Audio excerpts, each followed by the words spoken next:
Ертеде Құлақ Асқа атты Құрмерген деген батыр болыпты. Батырдың жаны қылышында екен. Оның әкесі кедей адам болыпты. Мал дегенде жалғыз биесі бар екен. Бүкіл елінің қарағаны да осы бие көрінеді. Биенің туған құлынын жылда бір дәу көтеріп әкетеді екен. Жалғыз Құрмергеннен басқа ешкім оны іздеп шыққылары келмейді. Оң болсын балам сапарың, молықсың дәмің татарың, туған елің тапсырған, парызын өте отанның. Ол әкесінен бата алып құлындарды іздеуге шығады. Іздеп күн жүреді, ай жүреді. Жолда құлағын жерге төсеп жатқан кісіні кездестіреді. Жол болсын. Жолда өзіңнен болсын. Мен 7 қабат жер астындағы нәрсенің бәрін тыңдап білемін. Менің жаным қылышымда. Бұлай өмірде өлмеймін. Қаласаң менімен бірге жүр, дос болайық. Екеуі жолдасы болып жолға шығады. Біраз уақыт жүргеннен кейін олар бір су мен екінші судың арасында отырып ішінде не бар не жоғын бақылап отырған кісіге кездеседі.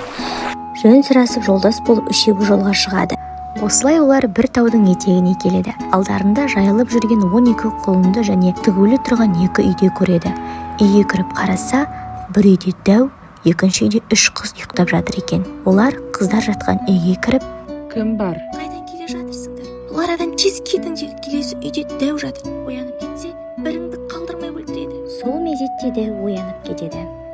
60 күн алысып жатып, ақыры оны өлтіреді. Осылай дәуді жеңген 3 батыр 3 қызды алып құлындарды айдап үйлеріне қайтпақ болады. Жол жөнекей 2 жолдасы Құрмергенмен қоштасып елдеріне қалады. Құрмерген құлындарды айдап қыздардың кішісін ілестіріп ауылына жетеді. Оны көрген әкесі ел жұрты қуанып кішігірім той жасайды. Батырдың 7 күн ұйықтап 7 күн ұйықтамай жүретін әдеті бар екен. Сол 7 күн ұйықтап жатқан мезгілде дәудің шешесі Жалмауыз кемпір Құрмергеннен баласының кегін алуға келеді.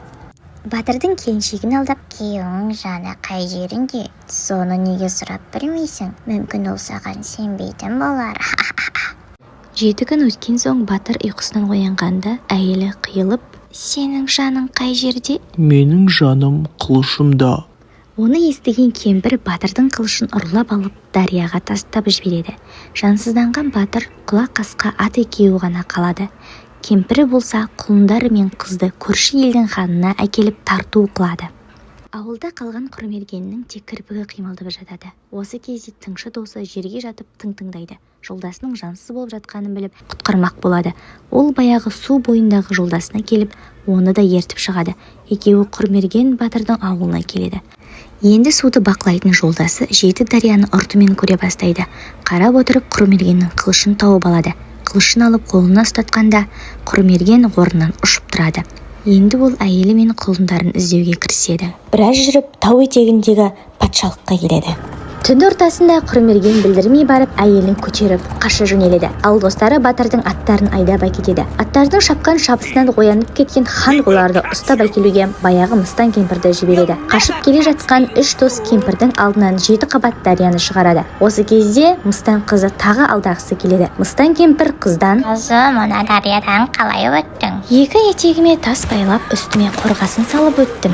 Қыздың айтқанын істеймін деп алданған Мыстан кемпір суға кетіп өледі. Мақсатына жеткен батырлар елдеріне қайтады.